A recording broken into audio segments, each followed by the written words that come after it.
Hello again and welcome back to my YouTube channel. Thanks for stopping by. Now usually you are used to me chatting to musicians, however today I have something different entirely for you. Today I introduce you to Dean Jolly, who is a poet and author, and he has recently published a book titled No Shields, A Town Where No Town Ought to Be. So Dean, thank you so much for joining me. Now before we get started on the book, where did the idea come from for to write your book? Well, I've always been from North Shields. I'm born and bred here. I still live here and work here as a funeral operative, right in North Shields town centre, actually, for a company called Chris Sample Funerals. And I've always wanted to write a book of poetry. I've always been into poetry ever since I was younger. So I did write a book of poems, but then I also wanted to write a book of poems which celebrated Northern pride. So that's where the idea of this book came about. It's basically just writing a book about my hometown, because I'm proud to come from North Shields, and also use it as an opportunity to celebrate Northern pride. Yes, spot on. North Shields is a very well-known area to the northeast, and as a place we are proud to call home, as you said. Where do you spend most of your time in North Shields, would you say? When I'm not working, I do spend an awful lot of time at the pubs, I must admit. I kind of get quite a lot of my inspiration from, just being out in the community, in the pubs, speaking to people. I could wander into a pub, have a pint, meet somebody I've never met before, have a brilliant conversation, and then come away from it afterwards, feeling inspired. Yeah.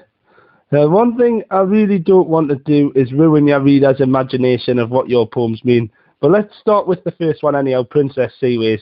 You mention a sign that has the title of the book on it. Where is that sign? Does it exist? It does exist, yes. It's a bit of a funny one, actually. It's outside of North Shields Metro Station, but only half of the sign actually still exists. I don't know what happened to the other half of the sign, but it's not there anymore. It used to be there. You can still see photographs of it on the internet, but unfortunately, for whatever reason, the sign is sort of only half of what it used to be. Right. Personally, I don't think I've ever seen it. I don't think I've ever noticed it. Because normally when you're at the metro station, you're just in a hurry for a train, aren't you? Yeah, well, it's one of a series of signs which basically just, provide information about North Shields, notable people, notable locations, and this one in particular had the title of the book on it, so A Town Where No Town Ought to Be. And I really wanted to try and go back and take a photograph of it, but when I went to the metro station to actually see the sign myself, unfortunately, that particular part of it is not there anymore. All right, well there we go. At least we know it does exist. North Shields, like the majority of the northeast, has seen its fair share of hard times and rough times, and that's just in the weather forecast. But what makes you particularly proud to be from here? I think what it is, I think it's the people. I think the people make the place, and the people are really good people, salt of the earth people. Yeah. And wherever you go, I always tend to find that, you're never going to find anybody friendlier than if you come back to North Shields. You can walk down the street and, strike up a conversation with a complete stranger, and they'll be happy to have a chat with you. Yeah, you're not wrong. If you go anywhere else, I think they'll probably look at you a bit strange, if you try to chat to strangers. It's like the normal in North Shields, isn't it? That's it, yeah. I mean, everybody just gets on with everybody as much as they can. Yeah. That's what I love about the place. And again, not to put too fine a point on it, but if I go to a pub, what I love about going to a pub, the social aspect of it is you can go in, you can buy a pint, and you can strike up a conversation with a complete stranger. The people are absolutely fantastic. Yeah, I must admit myself, I do sometimes. I mean, a lot of people will say to their friends, like, do you ever go to a pub on your own? And I've asked that question to loads of people. A lot of them go, no, that's a bit weird. Why would you do that? But yeah, you're definitely right. In North Shields, you can definitely do that. As a bloke, you just stand at the bar and you'll end up having the best night of your life if you go in on your own. That's it. Then you could end up making friends that you never thought you would make just by walking into a pub. That is definitely true. So your stories in my mind, when I've read them, obviously I've read the book, and I must say it is very, very good. I really like the book. So obviously they sound like tales from pensioners who worked at sea or on the old shipyards. And I mean, there's a lot of them kind of conversations I've had with people. And it's a lot of conversations that you can kind of hear like not just sitting in pubs, but when you walk around Shields, there's a lot of people that will sit, especially on that drag from North Shields Fish Quay up the Tynemouth, along what would be like North Shields Sands. There's a lovely walk along there. So it's often find a lot of pensioners out for that walk along there, and that's what they usually talk about. But have any of those and give you inspirations? I know you did speak about inspiration before, but has any of those particularly gave you any inspiration? Yeah, in fairness, because obviously it's a fishing town, and a lot of the time, certainly in my early 20s when I used to go out and about into North Shields, I used to bump into people who worked down at the Fish Quay or who were fishermen, and I used to have conversations with them. Again, most likely over a pint. And what I did was I kind of took a lot of those stories and just tried to condense them into something that I could put down on the page. So, a couple of these poems are basically just like a collage of conversations that I've had, with people around Shields, with regards to, fishing, the fishing industry, like the most sort of, I don't know, the most popular one being, I would say, an old sailor's reminisce. Yeah. So, for anybody listening, an old sailor's reminisce is one of the 12 poems. And essentially it is about a retired fisherman, coming back to North Shields, to his hometown. And, it's one of those poems where it does feed off a lot of the stories that I've sort of listened to and a lot of conversations I've had with people in Shields, just when I've been out and about in the pubs, being social with people. Yeah. Now, one thing I will say, Dean, on the odd occasions I do see in Shields, as the locals call it, it gets weird when the people from South Shields call their town Shields. If you've ever sat on the Metro or the ferry there, I'm just on my way to Shields, I'm like, no, you're on your way to South Shields. But no, when I do see you, you've always been very supportive of my interviews and radio shows, and I did just want to say a big thank you for that. I really appreciate it. I think it's brilliant what you're doing, absolutely, and I support you wholeheartedly in that. Thank you very much, mate. I really appreciate that. Now, Under Howard Street, I must say, is one of my favourite poems, as it's so relevant to what's happening in the area at the moment with this whole bus station and other things. North Shields is a massive building site at the moment. But what did you actually see on Howard Street? Well, I saw it from the very start. So the funeral directors that I work for, Chris Sample's Funerals, is on the corner of Howard and Savile Street. Yeah.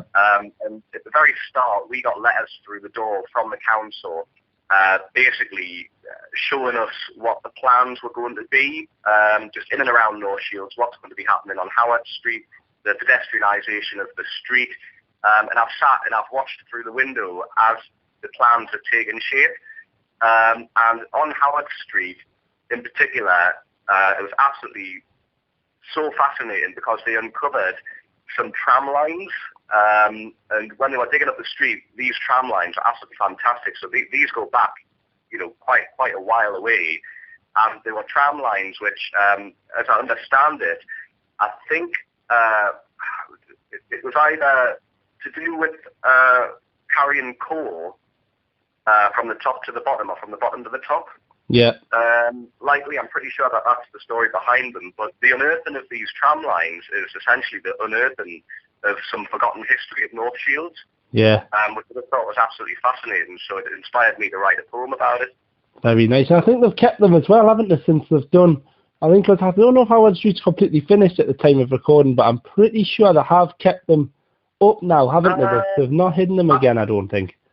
I think they've gone, in fairness. Have they taken them out? Because the last time I walked by, I did have a look to see if I could see them, and I can't see them, so I don't know if they've sort of buried them again or if they've taken them away. I'd love to know what happened to them, in fairness. Yeah, it would be nice to find that one out, wouldn't it? Now, you talk about your school days as well in one of your poems. How did you find growing up in North Shields?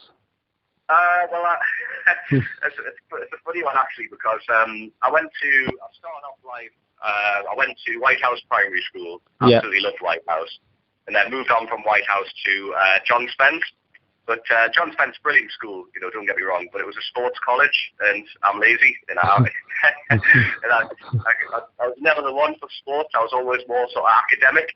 Yeah. But, you know, it was absolutely brilliant. You know, I did enjoy my childhood in North Shields. I think because I had a proper childhood still, you know, it was still the time when computers were there, but they weren't quite at the forefront yet. So I was still out there, you know, climbing trees with my mates, you know, making dens, you know, when I was in primary school, obviously. And, you know, just being outside, I always remembered that I was more outside than I ever was inside. Yeah. Which you know, I appreciate that, because I don't think that people nowadays, you know, quite have the same childhood as, you know, the likes of what we had when we used to go out adventuring and just, you know, being outside with friends. It all seems to be sort of inside, you know, on the computer. You know, sort of, I think it's a bit of a sad loss that people don't play out as much anymore. I don't see that many kids outside playing out anymore. No. Whereas back when we were young, you know, that's all they ever did. They used to just be out and about. Yeah, you know, basically it did was throw your jump pad down, wasn't it, and make a goalpost. Right, that's it, yeah, exactly. You know, you just don't see it as much anymore, which is a bit of a shame. No, and hopefully one day all that sort of stuff would come back, and hopefully computers do take a backseat, but I don't think that's going to happen anytime soon. No, probably not. So, of all your poems, Dean, what would you say is your favourite? I know that's probably the hardest question I'm going to ask you today, but could you also read us a one out?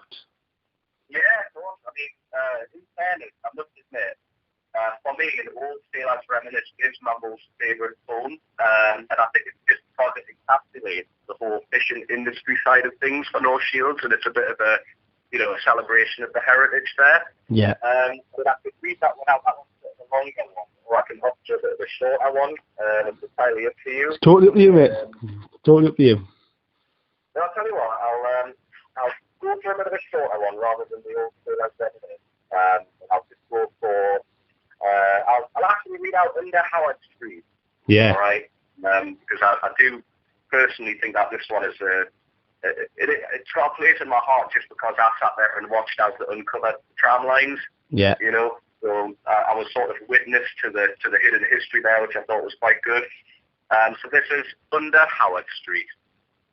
I often thought, as one does wonder, lost in musings when one walks to work, what hides beneath Howard Street I ponder, and in indulgence of my harmless quirk. A gas main? Certainly, but surely more. A treasure chest? No, surely closer to the shore. A smoker's pipe? Perhaps once bought from local store. A secret room? But where then would you find the door? Then workmen came armed with their blackened spades, and drills and cones, and bricks and metal signs. They found no smoker's pipe, nor secret place, for the treasure chest was old tram lines. There you go. There we go. Great poem, that. Great. Really, really good, that one. Well done, mate. Thank you. Now, Dean, I know your day job, I know you mentioned it before, that you're a funeral operative. Yeah. But I could imagine your days are quite intense, and I know before you were saying to the pub, but how else would you say that you will unwind after a hard day of obviously dealing with people's loved ones? I would say that the best thing to do is, you know, you've got to keep work at work and your social life separate, and try not to take work home with you, because obviously you are dealing with people who are grieving, and you are dealing with particularly sensitive, you know, situations. So the best thing to do is when you come back is just shut it off, you know, relax, have a cup of tea.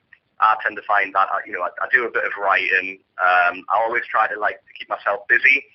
So obviously I've got this book which has just come out, but I've also just started a follow-up to this book, just as another means of staying busy. Plus, I wanted to just dig a little bit deeper into North Shields, because I feel like I've only just scratched the surface of the place, if I'm honest. Yeah.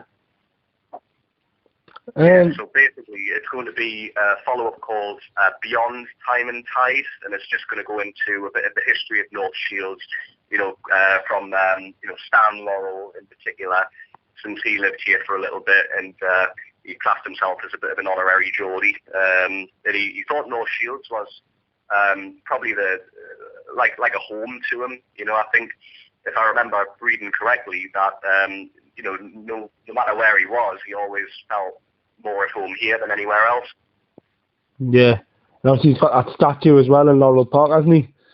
That's right, yeah. I've mentioned that in the book as well, actually. I've touched upon the Stan Laurel statue. Actually, I've mentioned Stan Laurel a couple of times because I happen to be a fan of Laurel and Hardy, so Yeah. I thought I'd just throw in a couple of mentions in the book as well. Why not? We can just say, Dean, for the reputation of the town that it once had, I do genuinely think that we are definitely getting better, and definitely what you do, that as well as the Robins North Shields Football Club, bringing that community feel back to our town. So I just want to say well done, mate. I think what you're doing is amazing. Thank you very much. I appreciate it. And obviously I'm happy to support you any way I can. And one thing I will just say for now, it's basically for you to plug this book. How can people go out there and buy North Shields, a town where no town ought to be? Well, it's great actually because I've just got it placed locally in a couple of gift shops within North Shields itself. So in the Exchange on Howard Street, the gift shop that's attached to the box office, the book is in there and can be purchased from there. And also, I'm about to drop a batch of books off into the North Shields Heritage Centre down at the Fish Quay. Oh, lovely. So their gift shop, it's going to be available from there, actually from today. Yeah. And it could also be purchased on Amazon, both as a paperback and an ebook. Or if anybody knows us, they can just message me directly because I do have copies as well. And signed copies can be requested as well, which I don't mind doing. There we go. And then obviously I know you just mentioned the follow-up book before, but have you got any other plans for your future, Dean? Yeah, so basically this whole entire project is all about celebrating the Northeast. So North Shields, as the book, is book one of an intended series of books that are going to be based in and around the Northeast. So I'm planning on including Tynemouth, Cullercoats, Whitley Bay, South Shields, Newcastle, and they're all going to be part of essentially my Northeast poetry collection. So this is just book one, so I've got many more books to come. Oh, spot on. Well, Dean, I wish you all the best, and I hope you're going to come back along and do more interviews on those books as well. Certainly. Brilliant. Well, thank you very much for your time today, Dean, and I hope you get loads and loads of sales. I hope you do really, really well, and I hope the book touches a lot of people as much as it has us. Excellent. I appreciate it. Thank you very much for taking the time out. No problem at all. Ladies and gentlemen, that's Dean Jolly, author of North Shields, a town where no town ought to be.